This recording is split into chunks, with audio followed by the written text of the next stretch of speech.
Hello guys, नमस्कार। तो जीव विज्ञान का भी आप सभी के सामने सार लेकर हम आ चुके हैं एनसीईआरटी की बुक का। ठीक है, एनसीईआरटी का जो बुक सार लेकर हम चल रहे हैं पूरी बुक को, तो वो उसमें अब बायोलॉजी का चैप्टर भी हम लेकर आ गए हैं। 1 पार्ट होगा ये हमारा। ठीक है, फर्स्ट पार्ट होगा हमारा 1 हर्ट्ज का पार्ट होगा। जो भी पार्ट होंगे हमारे 1 हर्ट्ज से कम नहीं होंगे, ऊपर ही होंगे 1-2 मिनट।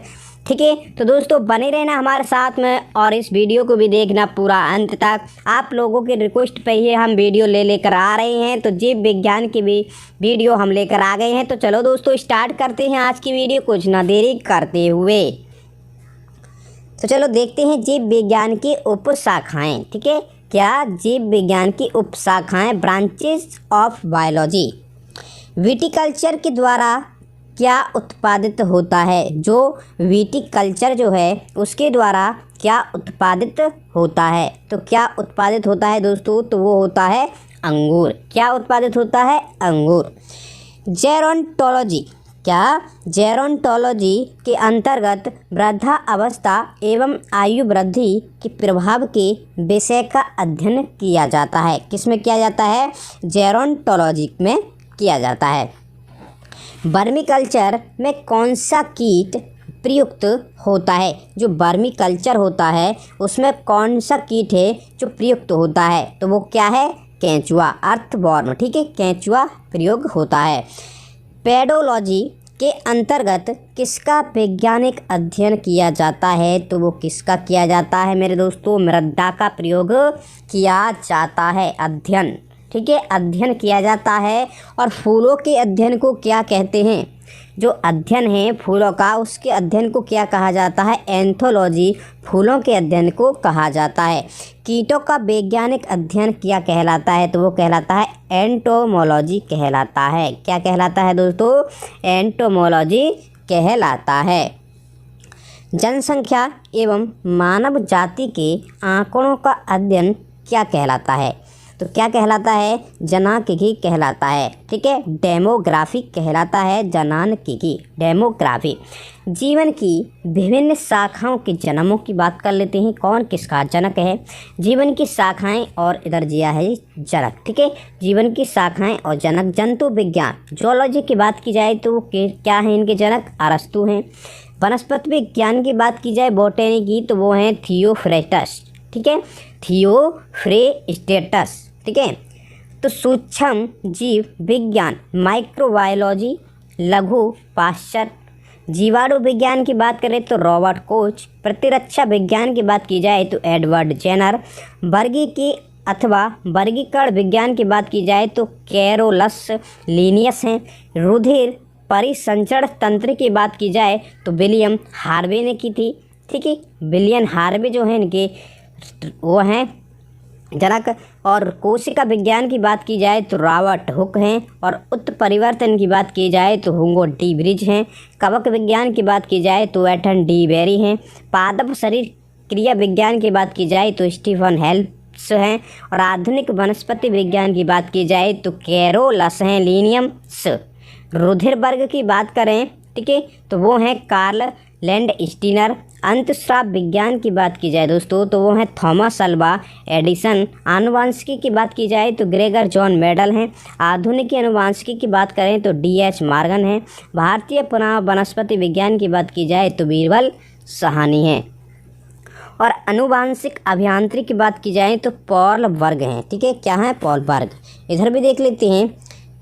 जीवाश्म वनस्पति के अंतर्गत पादप जीवाश्म का अध्ययन क्या कहलाता है? तो क्या कहलाता है? विभिन्न संस्कृतियों वैज्ञानिक विवरण के तुलनात्मक अध्ययन को क्या कहा जाता है? तो एथनोलॉजी कहा जाता है। सब्जी का अध्ययन किस शाखा के अंतर्गत किया जाता है? तो वो ओलेरीकल्चर। ठीक है, ओलेरीकल्चर के उसमें किया जाता है। अस्थियों का अध्ययन विज्ञान की किस शाखा के अंतर्गत किया जाता है? तो वो किया जाता है ऑस्टियोलॉजी के अंतर्गत। ठीक है, आगे देख लेते हैं दोस्तों कि सर्फों के विषय में जानकारी प्राप्त करना क्या कहलाता है? तो क्या कहलाता है दोस्तों? तो वो कहलाता है सर्फेटोलॉजी कहलाता है।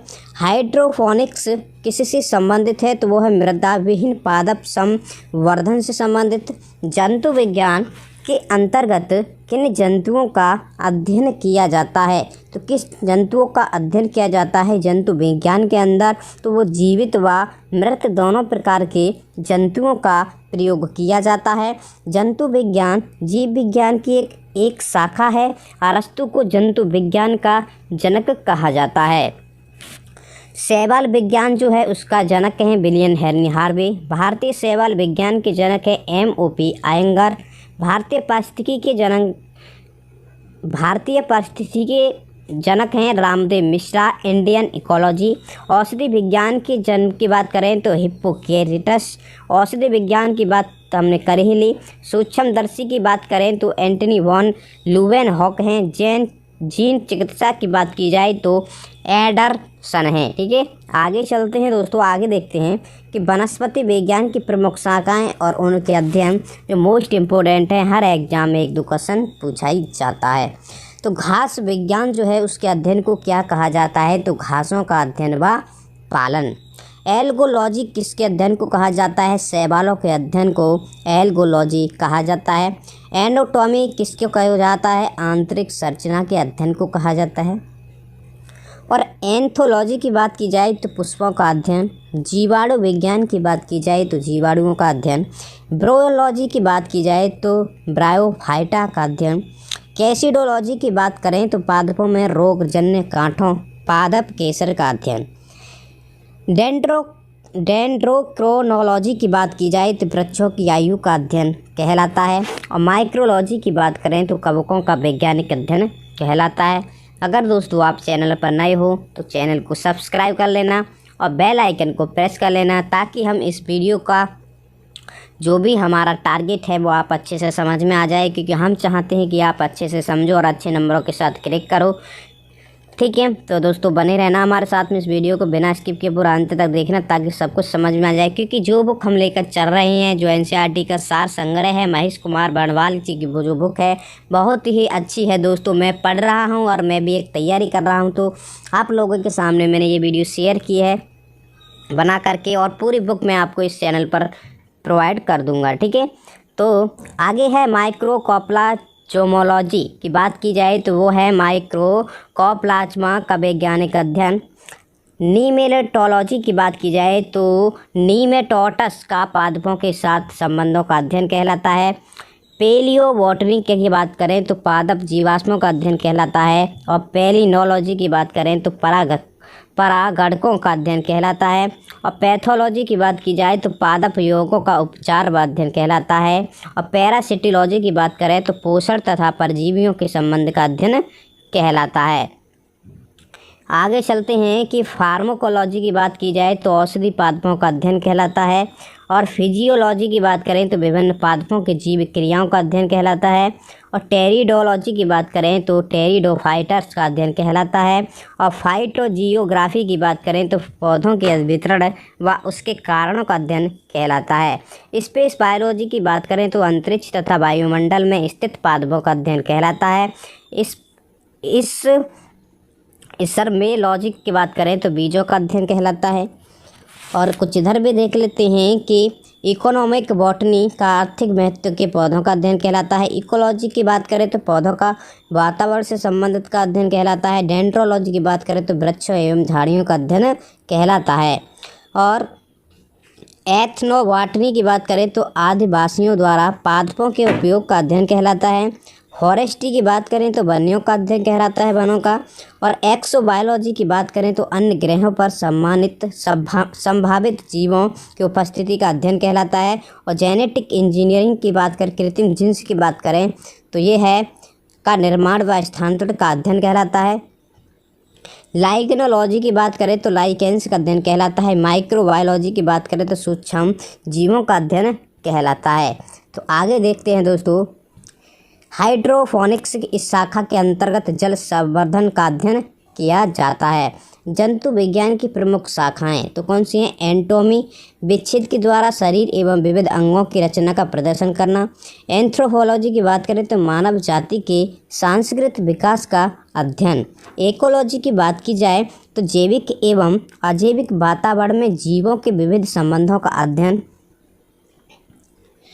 और एंडोक्राइनोलॉजी की बात करें तो अंतःस्त्रावी तंत्रों का अध्ययन। एम्ब्रायोलॉजी की बात करें तो भ्रूणीय संवर्धन का अध्ययन।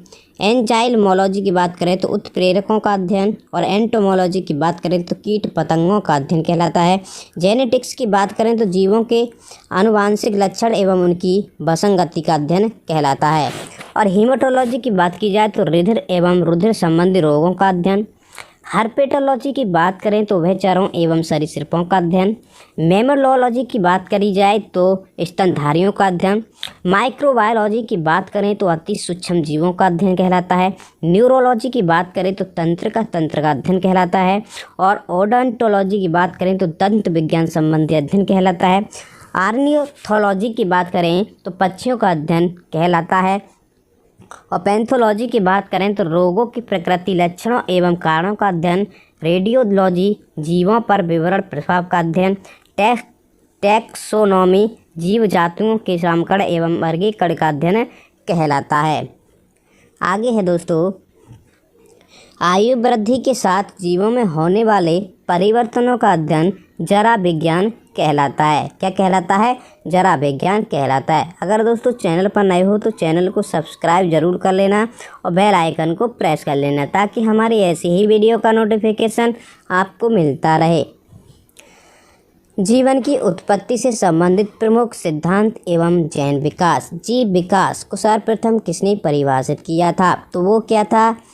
जीन बैप्टिस्ट ने, डी लैमार्क ने किया था। वैज्ञानिकों ने आधुनिक मनुष्य का अंतिम पूर्वज किसे माना है? तो माना है क्रो मैग्नॉन मानव को। वर्तमान प्रमाण के अनुसार पृथ्वी पर जीव का उद्गम लगभग 2 अरब वर्ष पूर्व से माना जाता है। विकासवाद का सिद्धांत किसने प्रतिपादित किया था? तो वो चार्ल्स डार्विन ने किया था। विकास का मुख्य कारक किया है तो वो है प्राकृतिक वर्ण। 5 जगत वर्गीकरण किसने प्रस्तुत किया था? तो वो व्हिटेकर ने किया था। जंपिंग जीन की खोज किसने की थी? तो मैकक्लिंटॉक ने की थी। कौन से क्षार डीएनए तथा आरएनए दोनों में पाए जाते हैं? तो एडेनिन और ग्वानिन और साइटोसिन में पाए जाते हैं। ऐसे कौन से उड़ने वाले जीव हैं जो पक्षी वर्ग में नहीं आते हैं? तो वो है चमगादड़। चमगादड़ बेट को उड़ने की कीट एवं क्षमता होते हुए भी पक्षी वर्ग के अंतर्गत नहीं शामिल किया जाता, बल्कि इसे स्तनपायी वर्ग में सम्मानित किया जाता है। आगे है दोस्तों, वह समूह जिसके जंतु प्रायः रात्रिचर होते हैं मच्छर, चमगादड़ एवं उल्लू। विकास के परिवर्तन सिद्धांत का प्रतिपादन किसने दिया था? हुगो डी व्रीज ने दिया था।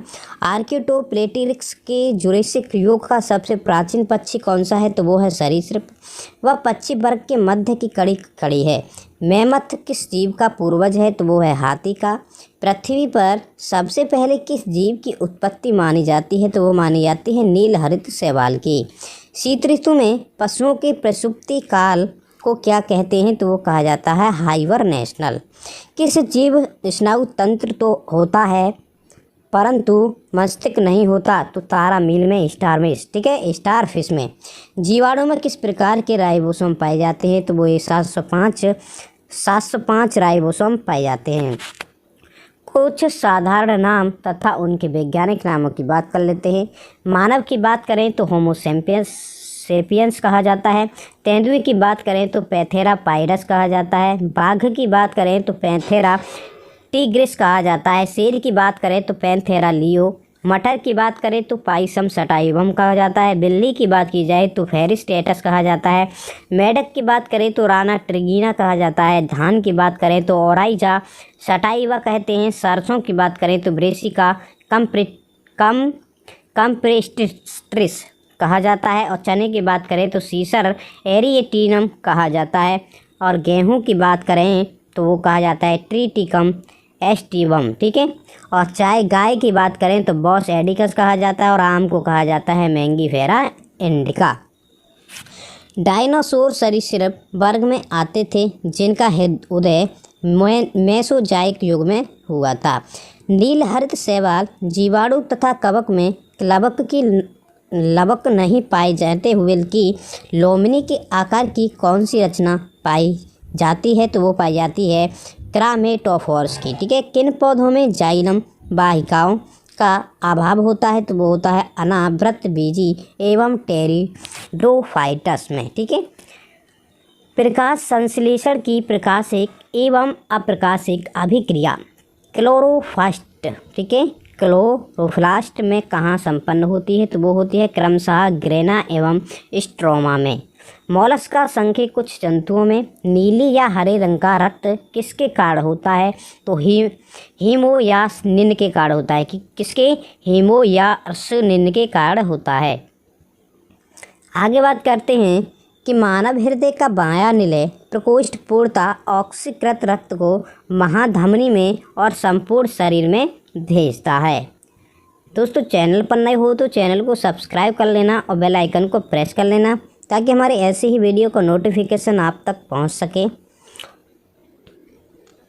कवकों और उच्चतर पादपों की जड़ों के मध्य कौन सा कार्यात्मक साहचर्य पाया जाता है? तो क्या पाया जाता है? कवक मूल। क्या? कवक मूल पाया जाता है। रिस्ट और मशरूम किस प्रकार के जीव हैं? तो वो हैं फफूंद। ठीक है, किस प्रकार के? फफूंद प्रकार के रूप हैं। कपास में पाए जाने वाला प्रमुख घटक कौन सा है? तो कौन सा है दोस्तों? तो वो है सेलुलोज। लाइकेन किससे निर्मित होते हैं? तो कवकों एवं शैवालों से निर्मित होते हैं। जीवन चक्र की दृष्टि से पौधे का सबसे महत्वपूर्ण अंग कौन सा होता है? तो वो होता है पुष्प। क्लोरोफिल के निर्माण में कौन सा तत्व महत्वपूर्ण होता है? तो वो होता है मैग्नीशियम। लीची के फलों को किस शाखा के अंतर्गत रखा गया है? तो एक बीजी बेरी में रखा गया है।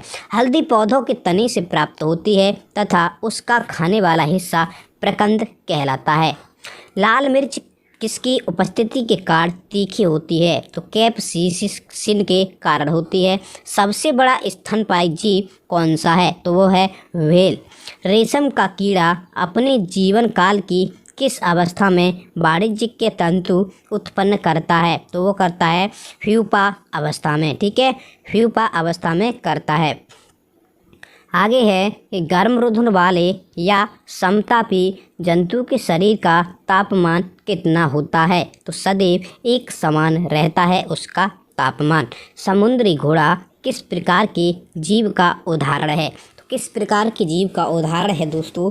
तो वो है मछली। ठीक है, किसका? मछली। आगे है कि जानने की इच्छा प्रकट करना तथा गुण चिंतन व मनन करना मनुष्य को वानर गुणों से अलग करता है। मानव शरीर में पाई जाने वाली सबसे छोटी कोशिका शुक्राणु है। सील किस वर्ग का प्राणी है? तो वो है स्तनपायी। ठीक है, क्लोरोफिल के निर्माण में कौन सा तत्व महत्वपूर्ण होता है? तो वो होता है मैग्नीशियम। अधिकांश कीट किसके द्वारा श्वसन करते हैं? तो वो करते हैं वातक तंत्र के द्वारा। कूनैन आवृतबीजी पादप का उदाहरण है जो सिनकोना नामक पादप की छाल से प्राप्त होता है तथा यह मलेरिया के उपचार के लिए प्रयोग किया जाता है। तो सेब में पाए जाने वाले लाल रंग का क्या कारण होता है? तो वो होता है एंथोसायनिन। ठीक है, एंथोसायनिन उसका कारण होता है। टमाटर में लाल रंग किसके कारण की उपस्थिति तो होता है? तो वो होता है लाइकोपीन की उपस्थिति के कारण। शहतूत के फल का वैज्ञानिक नाम क्या है? तो सोरोसिस उसके वैज्ञानिक नाम है। आगे चलते हैं दोस्तों, आगे देखते हैं कि सर्पों की विष ग्रंथियाँ किसके समांग करेसरूपी प्राणियों की लाल ग्रंथियों के हैं? निपेथिस खासियाना नामक पौधा मुख्यतः भारत के किस राज्य में पाया जाता है? तो मेघालय में पाया जाता है। किस राज्य में? मेघालय में पाया जाता है। चट्टानों पर उगने वाले पादप क्या कहलाते हैं? तो क्या कहलाते हैं? तो शैलोद्भिद कहलाते हैं। घटपर्णी कीटभक्षी पादप के अंतर्गत आता है। इसकी पत्तियों के फलक घड़े में रूपांतरित हो जाते हैं। ठीक है, कौन सा प्राणी अपनी आंत में जल का संग्रह करता है? तो वो है ऊँट। सबसे बड़ा अकशेरुकी जीव कौन सा है? ठीक है, अकशेरुकी जीव कौन सा है? तो वो है कोलोसल रिक्वायर्ड। ठीक है, सील किस प्रकार का प्राणी है? तो वो है स्तनपायी। कॉर्क की बात की जाए तो किस पेड़ से प्राप्त होता है? तो कुर्विकर्स से प्राप्त होता है। ठीक है, डॉल्फिन की बात करी जाए तो किस वर्ग के अंतर्गत आते हैं? तो स्तनपायी वर्ग के अंतर्गत आते हैं। अफीम मॉर्फिन पौष्टिक के पौधे के अध्यपके फल से प्राप्त होता है। गन्ने के रोपड़ में उसके किस भाग का प्रयोग किया जाता है? तो किसका किया जाता है? तना। ठीक है, तने का प्रयोग किया जाता है। लहसुन की गंध का क्या कारण होता है? तो सल्फर यौगिक की उपस्थिति। आगे चलते हैं दोस्तों कि शुष्क जलवायु में अनुकूलित पेड़ पौधों को क्या कहते हैं? तो वो कहते हैं मरुद्भिद। ठीक है, मरुद्भिद कहते हैं। सबसे बड़ा अकशेरुकी जीव कौन सा है? तो कोलोसल रिक्वायर्ड हमने बता ही दिया। जल एवं स्थल दोनों पर रहने वाले जीवों को अभयचर वर्ग के अंतर्गत रखा जाता है, जैसे मेढक। आगे चलते हैं। अगर दोस्तों चैनल पर नए हो तो चैनल को सब्सक्राइब कर देना। अगर वीडियो पसंद आ रही हो तो लाइक भी कर देना। छोटा सा, इतना मेहनत करते हैं आपके लिए तो एक लाइक तो बनता ही है।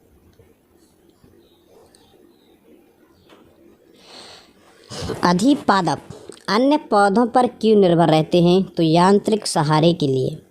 टीक और माइट किस जीव वंश से संबंधित हैं? तो वो हैं मकड़ी वंश से। किससे? मकड़ी वंश से संबंधित हैं। जुगनू की चमक किस एंजाइम के कारण होती है? तो किस एंजाइम के कारण जो होती है जुगनू की चमक, तो किसके कारण होती है?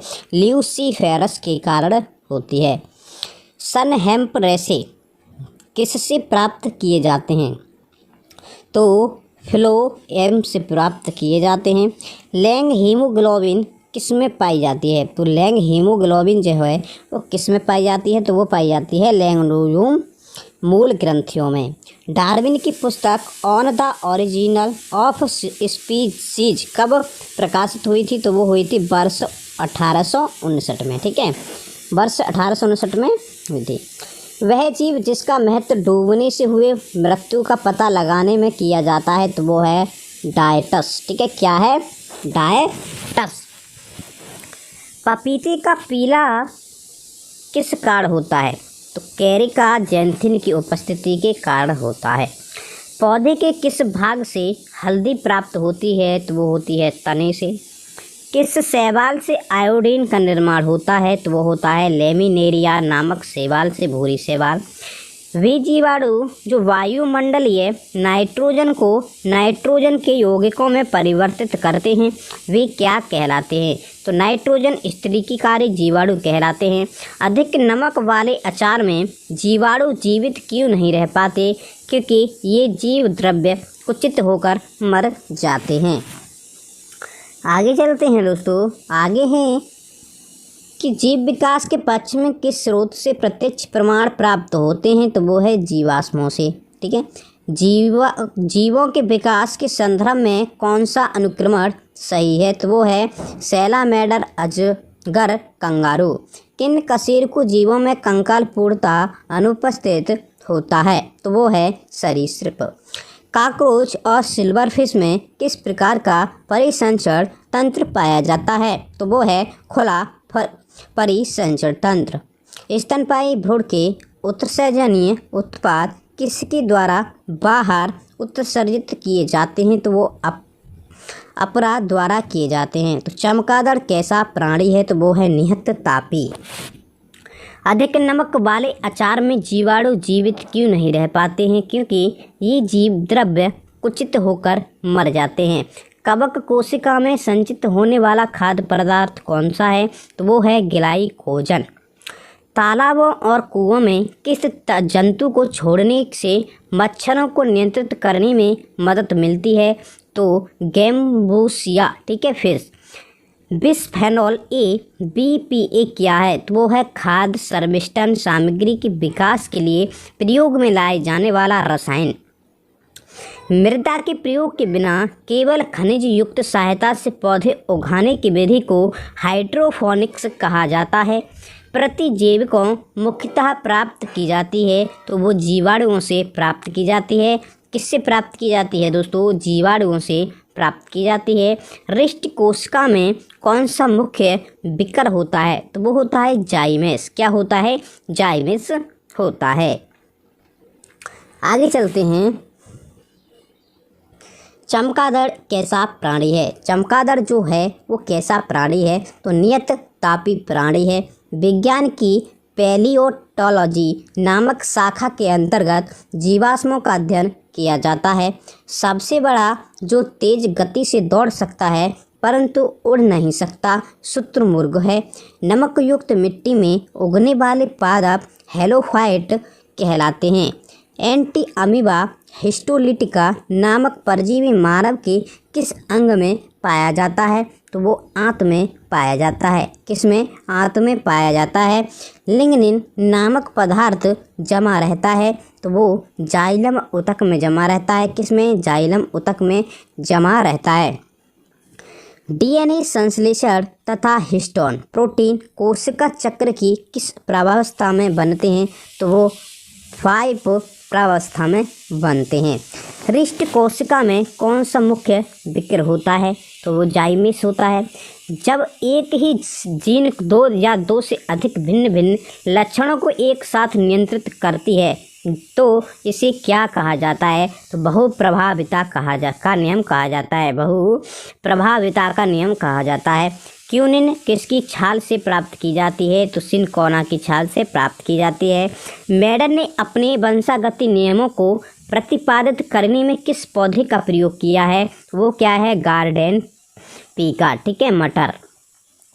ग्रेगर जॉन मेडल 1822 से लेकर 1884 ईस्वी को आधुनिक आनुवांशिकी का जनक कहा जाता है। ठीक है, सूखा सहिष्णुता से संबंधित हार्मोन है तो वो है एब्सिसिक अम्ल। अधिकांश विकार किस ताप पर सर्वाधिक सक्रिय होते हैं? तो 20 से लेकर 35 डिग्री सेल्सियस के मध्य होते हैं। सीप, घोंगा, रिक्विड, कौड़ी, ऑक्टोपस, कटलफिश आदि मोलस्का संघ के प्रमुख जीव हैं। तो क्या हैं? प्रमुख जीव हैं।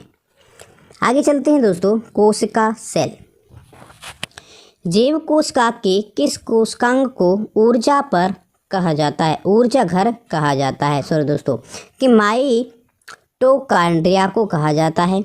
हमारे तंत्र में अधिकतम एटीपी अणुओं को उत्पन्न करने वाले पद का नाम क्रिप्स चक्र कहते हैं। प्लाज्मा झिल्ली किन पदार्थों से बनती है? तो प्रोटीन तथा लिपिड से बनती है। मानव शरीर के किस अंग में लसिका कोशिकाएं पाई जाती हैं? तो वो फिलिया। ठीक है, क्या है? फिलिया। किस जीव में लिंग गुणसूत्र नहीं पाए जाते हैं? तो छिपकली में लिंग गुणसूत्र नहीं पाए जाते हैं। कोशिका का जीवित अंश जीव द्रव्य कहलाता है। यह किस से मिलकर बनता है? तो कोशिका द्रव्य केंद्रक द्रव्य से मिलकर बनता है। कौन सा कोशिकांग प्रोटीन संश्लेषण में सहायता करता है? तो राइबोसोम करता है। मानव शरीर में गुणसूत्रों की संख्या कितनी होती है? 46 होती है। कौन सा तत्व पौधों की कोशिका भित्ति की संरचना का घटक है? तो वो है कैल्शियम। सबसे छोटी जीवित कोशिका है तो माइकोप्लाज्मा। किसी जीवन का भौतिक आधार माना जाता है? तो वो है जीव द्रव्य को। किसको माना जाता है? जीव द्रव्य को। जंतु कोशिका में अनुपस्थित होती है कोशिका भित्ति। पीट पिंड कहाँ पाई जाती है? तो अंडाशय में।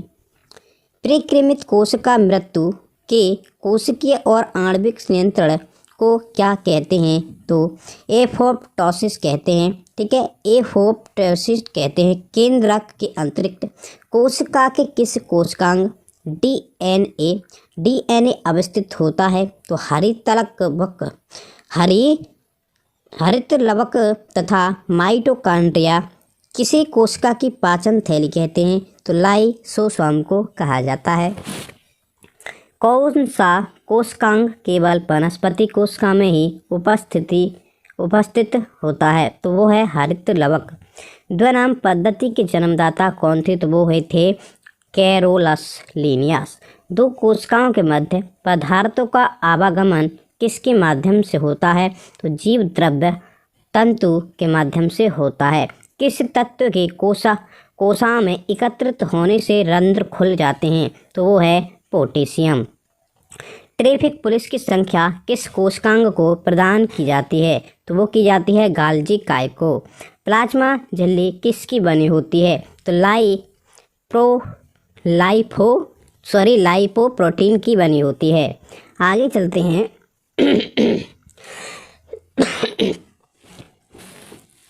कि प्लाज्मा झिल्ली की संरचना का यूनिट मेम्ब्रेन मॉडल किसने दिया था? तो वो दिया था रॉबर्टसन ने 1959 में दिया था। किस कोशिका की पाचन थैली कहते हैं? तो किस कोशिका को पाचन थैली कहा जाता है? तो वो लाइसोसोम को कहा जाता है। लाइसोसोम को पाचन थैली कहा जाता है कोशिका को। मनुष्य के किस ऊतक में जन्म के पश्चात कोशिका विभाजन नहीं होता है? तो तंत्र ऊतक का। कौन सा भाग है जो पादप तथा तंत्र कोशिका में पाया जाता है? तो वो है कोशिका झिल्ली, कोशिका द्रव्य और केंद्र। याद रखना दोस्तों, हाइपरप्लासिया का क्या अर्थ होता है? तो कोशिका के आकार में वृद्धि होना। जीन शब्द सर्वप्रथम किसने प्रतिपादित किया था? तो जॉनसन ने प्रतिपादित किया था। किसने किया था? जॉनसन ने। रिवर्स प्रतिलेखन की खोज किसने की थी? तो वो की थी टेमिन एवं बाल्टीमोर ने। जब एक युग्म सीन दूसरी इकाई के प्रभाव को छुपाता है तो इस प्रक्रिया को क्या कहते हैं? तो प्रभाविता कहा जाता है। कोशिका भित्ति होती है तो पारगम्य होती है। विश्व की सबसे छोटी कोशिका है माइक्रोप्लाज्मा गैलीसेप्टिकस कम। विश्व की सबसे बड़ी कोशिका है शुतुरमुर्ग कांडा। मानव शरीर में सबसे छोटी कोशिका है सेरिबेलम की ग्रैनुल सेल। मानव शरीर की सबसे बड़ी कोशिका है अंडाणु केवल स्त्रियों में। मानव शरीर की सबसे लंबी कोशिका है न्यूरॉन। पुरुषों में सबसे छोटी कोशिका है शुक्राणु। सबसे बड़ी पादप कोशिका है कालेर्पो, ठीक है, टेक्सफोलिया। पुरुषों की शुक्राणु तथा महिलाओं के अंडाणु की निषेचन की क्रिया अंडवाहिनी में संपन्न होती है। आगे चलते हैं दोस्तों, पोषण। आगे है पोषण। मानव शरीर में किस पोषक तत्व की कमी के कारण शारीरिक वृद्धि धीमी होती है? शारीरिक वृद्धि धीमी होती है तो प्रोटीन की कमी के कारण। विटामिन ए का मुख्य स्रोत क्या है? तो विटामिन ए का मुख्य स्रोत है दूध। प्रोटीन एवं वसा दोनों की प्रचुरता किस खाद्य पदार्थ में होती है? तो वो होती है मूंगफली में। शरीर में त्वचा के नीचे विद्यमान वसा शरीर की किस ऊष्मा के ह्रास के विरुद्ध अवरोधक का कार्य करती है? शरीर में ऊतकों का निर्माण किस पोषक तत्व से होता है? तो वो होता है प्रोटीन से। किस विटामिन को हार्मोन माना जाता है? तो विटामिन डी को हार्मोन माना जाता है। कौन सा एंजाइम प्रोटीनों के पाचन में सहायक है? तो वो है ट्रिप्सिन, ठीक है, ट्रिप्सिन। दूध में प्रोटीन और कार्बोहाइड्रेट के अतिरिक्त कैल्शियम और पोटेशियम तत्व सम्मिलित होते हैं। प्रोटीन की अधिकतम मात्रा जिसमें पाई जाती है सोयाबीन में। अल्फा क्रेटिन नामक प्रोटीन शरीर के किस अंग में पाया जाता है? तो त्वचा में पाया जाता है। गेहूं में रोटी बनाने के गुणों की प्रभावित करने वाला पदार्थ है तो वो है ग्लूटेन। गाय का दूध कैरोटीन की उपस्थिति के कारण हल्के पीले रंग का होता है, ठीक है। दूध का श्वेत रंग किसकी उपस्थिति के कारण और केसिन नामक प्रोटीन की उपस्थिति के कारण होता है। आगे है कि किस में विटामिन सी की मात्रा सर्वाधिक होती है? तो संतरा में। विटामिन टी का प्रमुख स्रोत क्या है? तो वो है सूर्य की किरणें। किस विटामिन का निर्माण हमारे शरीर में होता है? तो विटामिन टी, विटामिन 3। विटामिनों में से कौन सा किसी स्वपन को प्राप्त अवधि तक याद रखने में सहायक होता है तो विटामिन B6। सब्जियों की मुख्यतः हमें प्राप्त होता है तो विटामिन। एक गिलास पानी से कितनी कैलोरी मिलती है तो 0। बासमती चावल के 2 दाने पकाने पर लंबे क्यों हो जाते हैं तो एमाइलेज की उपस्थिति के कारण हो जाते हैं। दूध में कौन सा सैकेराइड उपस्थित होता है तो लैक्टोज होता है। किस विटामिन की कमी से स्कर्वी रोग होता है तो विटामिन C की कमी तो होता है स्कर्वी, ठीक है, अम्ल। सामान्य क्रियाशील महिला के लिए प्रोटीन की उपरोक्त दैनिक मात्रा कितनी होनी चाहिए तो लगभग 45 ग्राम। स्तनपान करवाने वाली मां को प्रतिदिन आहार में लगभग 10 ग्राम प्रोटीन की आवश्यकता होती है। लार किसके पाचन में सहयोग करता है तो स्टार्च। अलसी तीसी किसका प्रचुर स्रोत है तो वो है ओमेगा 3 बसीय अम्ल। मानव शरीर में पाचन की अधिकांश क्रिया किस अंग में संपन्न होती है तो वो होती है छोटी आंत में। मांस की तुलना में मछली को सुपाच्य और लाभदायक क्यों माना जाता है तो वह बहु असंतृप्त वसा अम्ल के कारण माना जाता है। दूध किस बैक्टीरिया के कारण खराब हो जाता है तो लैक्टोबैसिलस के कारण खराब हो जाता है। आगे देख लेते हैं कि फास्फोरस शरीर में अम्लीयता एवं क्षारीयता के मध्य संतुलन बनाए रखता है। पालक के पत्तों में किस पोषक तत्व की मात्रा सबसे अधिक होती है तो लोहा की होती है, आयरन की। कौन सा एंजाइम दुग्ध प्रोटीन को पचाने में सहायक होता है तो वो होता है रेनिन। मानव शरीर में विटामिन A भंडारित होता है तो वो होता है यकृत में। किसमें होता है यकृत में। अधिकांश प्राणियों के जीवित पदार्थ का लगभग 80% पदार्थ क्या है तो वो है प्रोटीन। पपीता में कौन सा विटामिन सर्वाधिक मात्रा में पाया जाता है तो विटामिन C पाया जाता है। हेपेटाइटिस मानव शरीर के किस अंग को प्रभावित करता है तो वो करता है यकृत को। विटामिन K की विशिष्ट भूमिका किसके संश्लेषण में होती है तो प्रोथोमिन के में होती है। पौधों व जंतुओं में कार्बोहाइड्रेट का संचयन किस रूप में होता है तो पौधों में स्टार्च के रूप में तथा जंतुओं में ग्लाइकोजन के रूप में होता है। विटामिन होते हैं आवश्यक कार्बनिक यौगिक जिनका संश्लेषण शरीर में नहीं होता। शरीर में अवशोषित होने वाले पोषक पदार्थों से भंडारण के लिए आवश्यकता से अधिक वसा व संश्लेषण कर लिया जाता है। आगे चलते हैं दोस्तों। आगे है कुछ इस प्रकार से कि कैसिमिर फंक ने किस पोषक तत्व की खोज की थी तो वो की थी विटामिन का। किसका? विटामिन का। विटामिन A से संपन्न किस खाद्य पदार्थ कौन से हैं तो वो हैं कॉड रक्त तेल, शक्कर कैद, गाजर, पालक आदि। मनुष्य में विटामिन A की कमी से रथोंधी, शारीरिक वृद्धि व भार में कमी, कार्निया तथा त्वचा संबंधी रोग उत्पन्न हो जाते हैं। विटामिन B12 का रासायनिक नाम है साइनोकोबालामिन, ठीक है, साइनोकोबालामिन नाम है। खट्टे फलों में कौन सा विटामिन पाया जाता है तो ये पाया जाता है विटामिन C। ये आप सभी जानते होंगे कि घाव के भरने में कौन सा विटामिन सहायक है तो वो है विटामिन C। क्लोसिस नामक रोग किस विटामिन की कमी से होता है तो विटामिन B2 की कमी से होता है। दीर्घ मात्रिक खनिज तथा महत्व।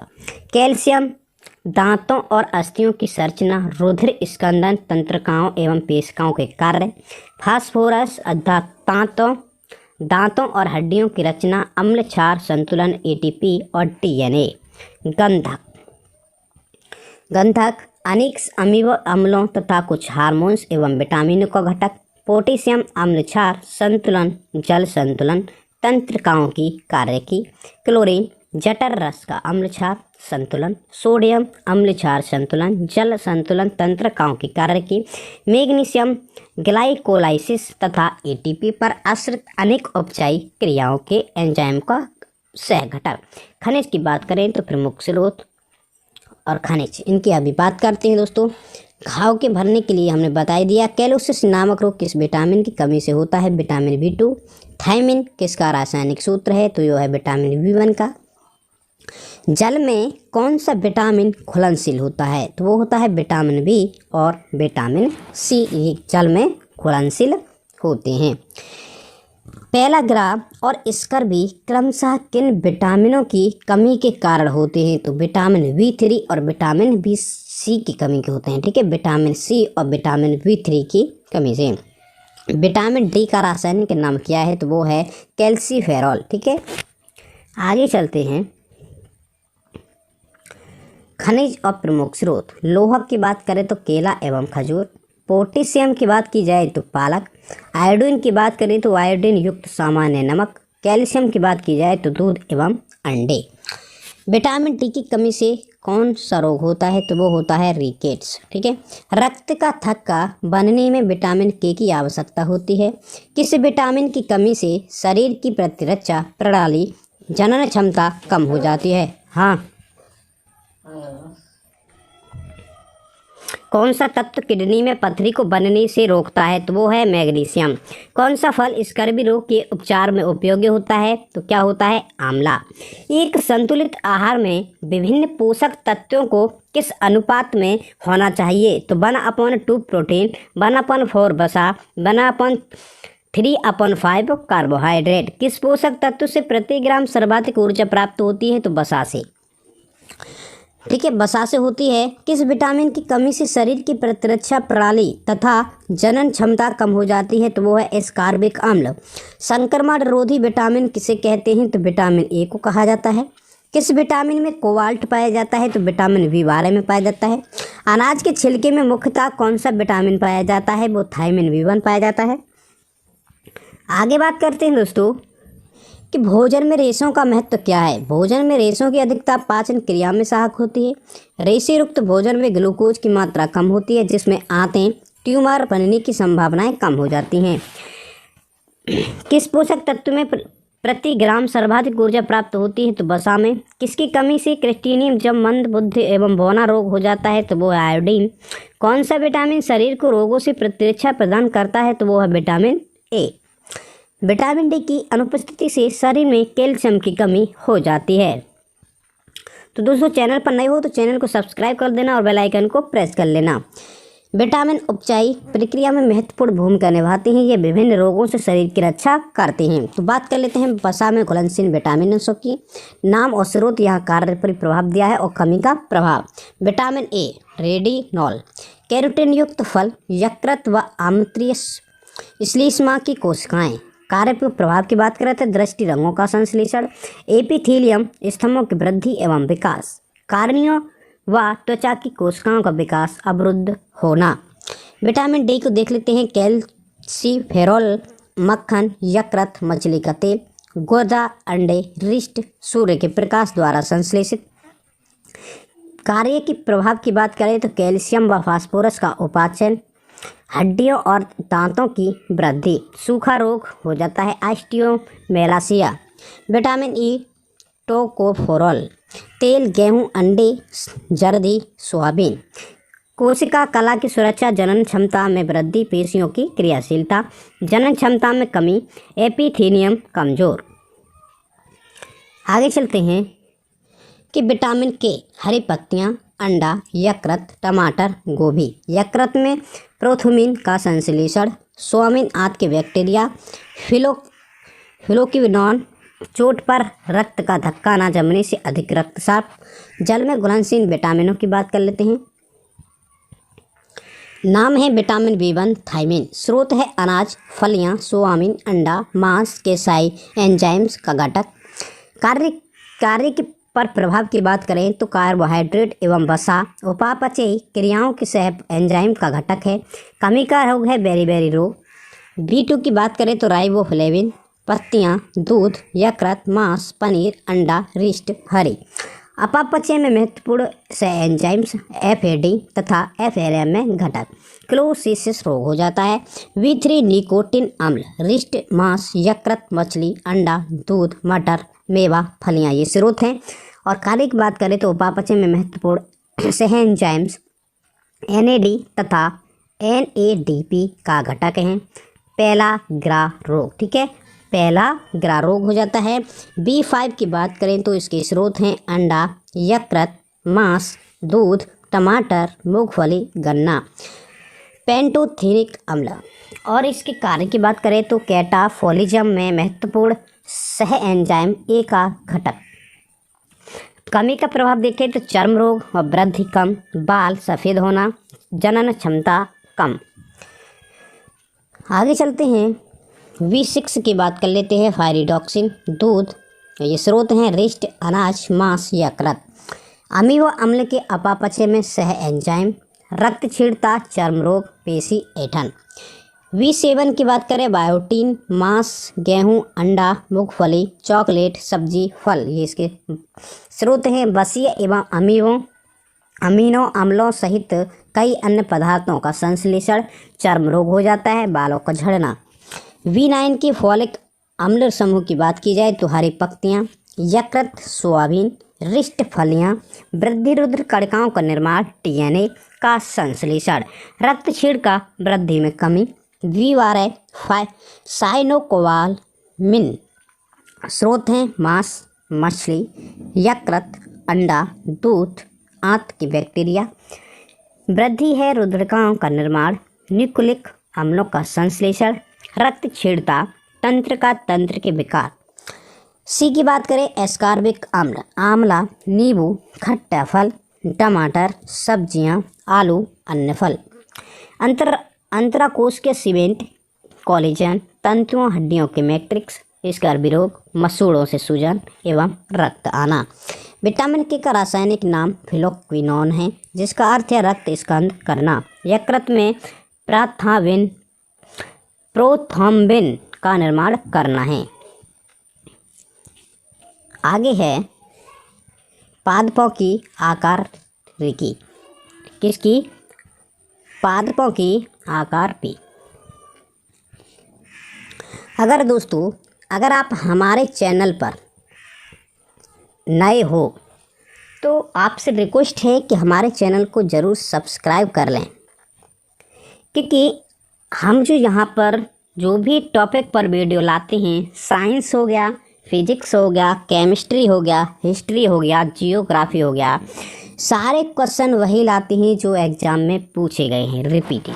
ये नहीं कि SSC में उसमें पूछा है, उसमें जो सब्जेक्ट जो भी पूछा गया है वही क्वेश्चन हम टॉप क्वेश्चन लाते हैं। ये नहीं है कि 10 बार 10 पीढ़ी के पीछे के क्वेश्चन उठा लिए और बोल लिए। वो क्वेश्चन ज़्यादा पुराने क्वेश्चनों को नहीं पूछा जाता है, ठीक है। तो बहुत अच्छे अच्छे क्वेश्चनों को हम लेकर आते हैं। लेकिन ये तो आपको पता ही होगा, हम यहाँ पर सार संग्रह किया लेकर चल रहे हैं जो न्यू बुक आई है, ठीक है। महेश कुमार जी की जो बुक है, किसकी? महेश कुमार जी की जो बुक चल रही है मार्केट में, बहुत अच्छी आई है। महेश कुमार बड़वाल की जो बहुत ही बढ़िया बुक है NCERT का, जो उसमें सारा सार संग्रह दिया है अच्छे अच्छे टॉपिकों के साथ। वही हम यहाँ पर सीरीज चला रहे हैं। आपको हर टॉपिक पर एक एक पार्ट बना दिया है। एक एक पार्ट धीरे धीरे सब पे आ जाएगा, पूरा वीडियो कवर हो जाएगा 15-20 दिन के अंदर। तो इसलिए कहते हैं कि जो वीडियो आपने यहाँ तक देखा, अब ज़्यादा तो बड़ा है नहीं, 1 घंटे का वीडियो लेकर आते हैं, 2 घंटे लाएंगे तो बोर हो जाते हैं। कुछ स्टूडेंट बोर भी हो जाते हैं, क्या पढ़ा रहा है। तो दोस्तों आप टेंशन ना लें, 1-1 घंटे का ही वीडियो लाएंगे हम पर डे, पर पार्ट वाइज लाएंगे। ये पार्ट हमारा फर्स्ट है, फिजिक्स केमिस्ट्री का भी ले आए हम, फिजिक्स का भी आ गया, बायोलॉजी का भी आ गया, चल रहा है ये, और हिस्ट्री का हम लेकर आ चुके हैं, और जियोग्राफी का भी हमारा पार्ट आ चुका है। एक एक पार्ट हम सबका लेकर आ रहे हैं। धीरे धीरे जो भी है सब को हम इस वीडियो में कवर करा देंगे, धीरे धीरे करके वीडियो वाइज, ठीक है। तो इसलिए कहते हैं चैनल को जरूर सब्सक्राइब कर लेना अगर चैनल पर नए हो तो। अगर नहीं करो तो आपकी मर्जी है दोस्तों, हमारी कोई ज़बरदस्ती नहीं है। आपकी इच्छा हो तो करना, नहीं तो दोस्तों कोई बात नहीं। हैप्पी रहो और एग्ज़ाम को फुल मूड में दो बढ़िया से, और अच्छे नंबरों के साथ अपनी जॉब को पाओ। पादपों में किस संरचना के द्वारा जल का ऊपर चढ़ता है? जल ऊपर चढ़ता है तो जाइलम के द्वारा। किसके द्वारा? जाइलम के द्वारा। पादपों में किस संरचना के द्वारा जल ऊपर चढ़ता है? तो वो चढ़ता है जाइलम द्वारा। एक बीज किसके अभाव में अंकुरित हो सकता है? तो पर्याप्त प्रकाश। किसमें? पर्याप्त प्रकाश में। प्रकाश संश्लेषण की दर किस प्रकाश में अधिक होती है? तो वो किस में होती है? श्वेत में होती है। किसमें? श्वेत में।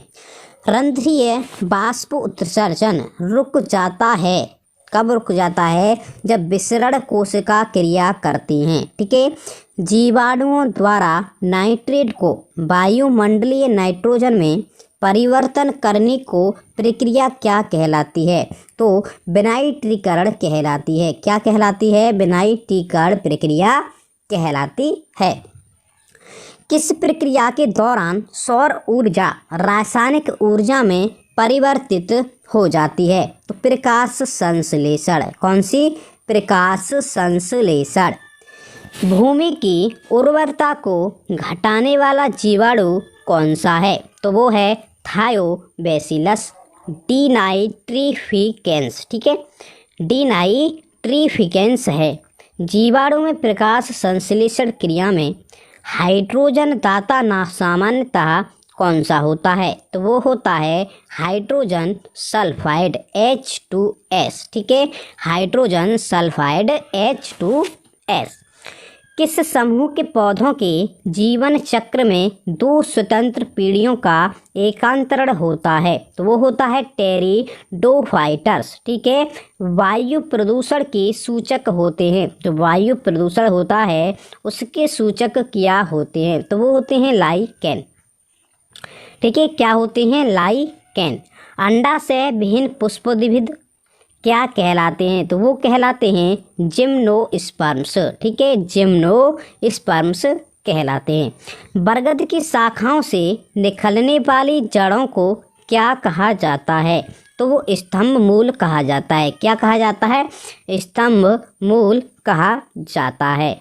आगे चलते हैं दोस्तों। अगर चैनल पर नए हो तो चैनल को सब्सक्राइब कर लेना और बेल आइकन को प्रेस कर लेना, ताकि हमारे ऐसे ही वीडियो का नोटिफिकेशन आपको मिलता रहे और आप पर से कोई भी हमारी वीडियो मिस ना हो। वृद्धिरोधक के रूप में कार्य करते हैं। तो क्या करते हैं? एबिसिसिक अम्ल व एथाइलिन पुष्पित पौधों के बीच किसके बने होते हैं? भ्रूण, खाद्य संग्रह तथा आवरण। प्रकाश संश्लेषण पादप के किस कोशिका का होता है? तो वो होता है क्लोरोप्लास्ट में। किस में होता है? क्लोरोप्लास्ट में। यदि हम केंचुए अथवा जोंक पर नमक छिड़कते हैं तो वह क्यों मर जाता है? तो वह क्यों मर जाता है? परासरण प्रघात के कारण। कौन सी फसल मिट्टी को अतिरिक्त नाइट्रोजन प्रदान करती है? तो क्या करती है? मटर। ठीक है, कौन सा तत्व पौधे के विकास में आवश्यक नहीं है? तो क्या नहीं है? सोडियम। क्या नहीं है दोस्तों? सोडियम नहीं है। आगे बात करते हैं कि परजीवी पौधे अपने पोषण से किस अंग द्वारा भोजन का अवशोषण करते हैं? तो चूसकांग द्वारा करते हैं। किस प्रकार के पौधों की जड़ों में द्वितीयक वृद्धि पाई जाती है? तो वह है द्विबीजपत्री पौधों में पाई जाती है। नागफली में पत्तियां किस में रूपांतरित होती हैं? तो किस में होती हैं? कांटों में रूपांतरित होती हैं। गेहूं, धान एवं जौ में कैसी जड़ें पाई जाती हैं? तो तंतु में जड़ें पाई जाती हैं। कैसी? तंतु में जड़ें पाई जाती हैं। रेशेदार जड़ तंत्र किन पौधों में पाया जाता है? तो वो पाया जाता है प्राय एक बीजपत्री पौधों में। कौन सा मरुद्भिद पौधा है? उत्तर प्रदेश के मैदानी क्षेत्रों में पाया जाता है। तो वो है एकेसिया। कौन सा है दोस्तों? एकेसिया। पुष्प का सहायक अंग किसे कहा जाता है? तो वो कहा जाता है ब्रह्मा दलपुंज एवं दलपुंज को। ठीक है, ब्रह्मा दलपुंज एवं दलपुंज को कहा जाता है। आगे चलते हैं दोस्तों कि वर्मी कंपोस्ट क्या है? तो कार्बनिक जैव एवं उर्वरक। ठीक है, कार्बनिक जैव उर्वरक। किस पौधे को औषधि भारतीय चिकित्सक कहा जाता है? तो आंवला। ठीक है, किसको कहा जाता है? आंवला। अफीम पौधे के किस भाग से प्राप्त किया जाता है? तो फूल से किया जाता है। किससे? फूल से अफीम को प्राप्त किया जाता है। सबसे पहले बनने वाले प्राथमिक जाइलम तत्व को क्या कहते हैं? तो वो कहते हैं जाइलम। ठीक है। कॉफ़ी पौधे के किस भाग से प्राप्त होती है? तो बीज से होती है। किससे? बीज से। रेशम के कीट सामान्यतः किस पेड़ पर पाले जाते हैं? तो सहसूत। किस पर? सहसूत पर पाले जाते हैं। ब्रह्मांड पादप और प्रयोग योग्य भाग। ठीक है। पादप और प्रयोग योग्य भाग, लहसुन और प्याज तो क्या है? घनकंद। ठीक है। हल्दी और केला और अदरक स्तंभ कंद। अरबी जिमीकंद तो वो क्या है? शल्ककंद। ठीक है। आलू और प्रकंद। हार्मोन्स बीकर से भिन्न है क्योंकि हार्मोन्स उपचाई क्रियाओं में पूर्णतः प्रयुक्त होते हैं। जीवाणु में प्रकाश संश्लेषण उच्च पादपों से भिन्न होता है क्योंकि इसमें O2 का निष्कासन नहीं होता। प्याज जो है किसका परिवर्तित रूप है? तो वो है तने का। किसका? तने का। प्रकाश संश्लेषण की प्रक्रिया केवल दृश्य प्रकाश में होती है, विजिबल लाइट। ठीक है। तो दोस्तों उम्मीद करते हैं आज की ये वीडियो आपको पसंद आई होगी। अगर आप हमारे चैनल पर नए हो तो प्लीज़ चैनल को सब्सक्राइब कर देना और बेल आइकन को प्रेस कर लेना। ठीक है। ताकि हम जो भी वीडियो लाते हैं उसका नोटिफिकेशन आपको मिलता रहे। अगर आप NTPC या ग्रुप डी अदर किसी भी एग्ज़ाम की तैयारी कर रहे हो, या स्टेट लेवल का हो या सेंट्रल लेवल का हो, किसी भी एग्ज़ाम की तैयारी कर रहे हो तो दोस्तों और की बात तो मैं नहीं कर रहा, जो ये NCERT बुक का हम सहार लेकर जो चल रहे हैं ये आपके लिए बहुत ख़ास है। अगर आपने वीडियो हमारा अंत तक देखा है, ये यहाँ तक जहाँ पे हम बातें कर रहे हैं, तो आपको ये पसंद आया है तो आप इसको शेयर कर देना और हमें कमेंट बॉक्स में बताइएगा कि हम आपको कौन से नेक्स्ट टॉपिक पर वीडियो लेकर आएँ।